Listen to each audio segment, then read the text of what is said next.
5 seconds.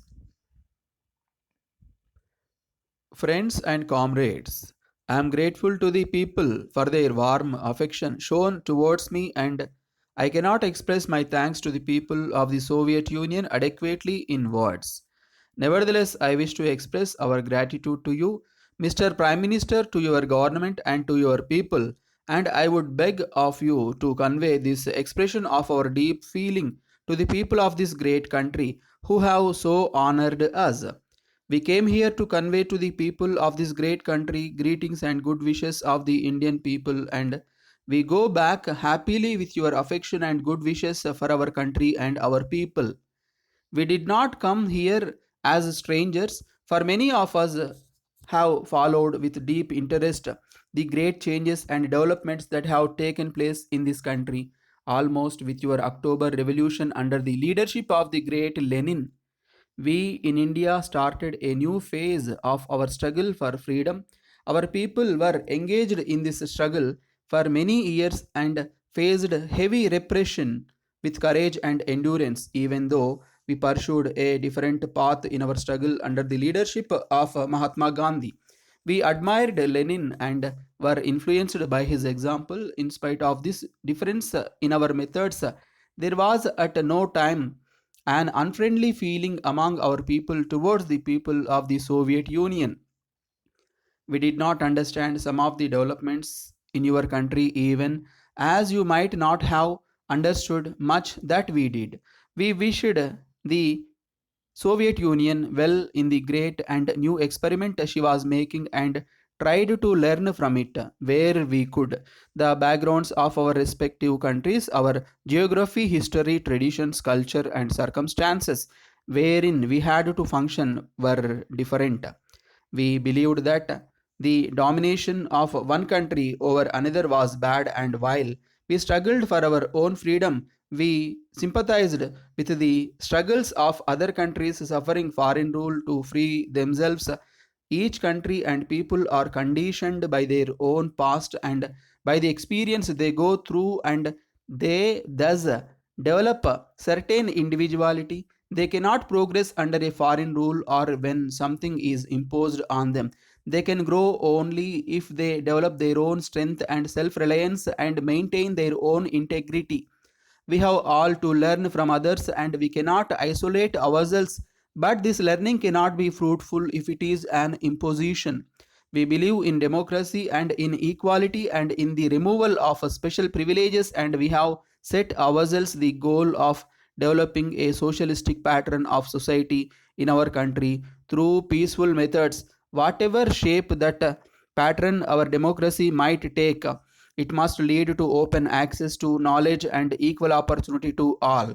It is in recognition of the right of each country to fashion its own destiny that the Indian government and the People's Government of China agreed to the five principles to govern their relations with each other.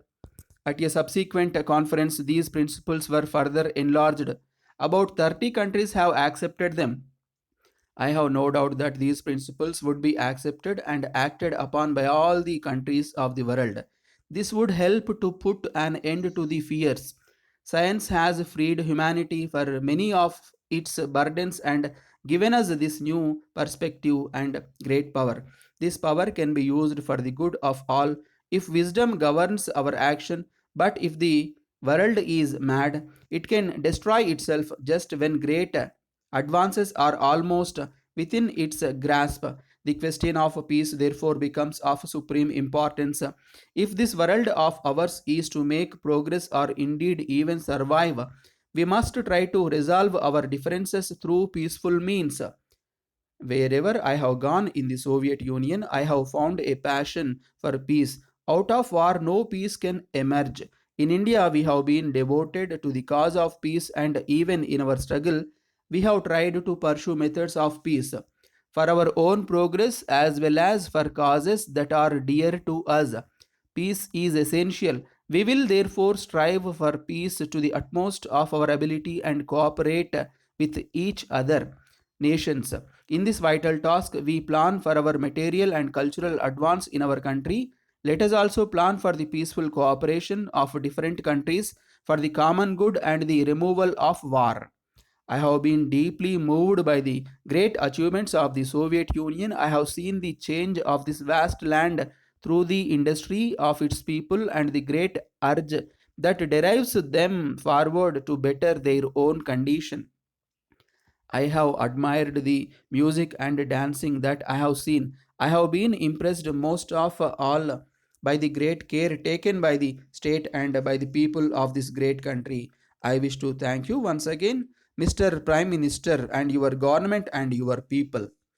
Dear friends, it will be recalled from the minutes of the annual general meeting of the institute held in Bangalore on the 30th instant that there was a general consensus of opinion among the members present for holding an All India Conference of Shorthand Writers at Bangalore under the auspices of the institute. The object is to have a 3-day seminar on shorthand, typewriting, and allied subjects, including Hindi shorthand and typewriting.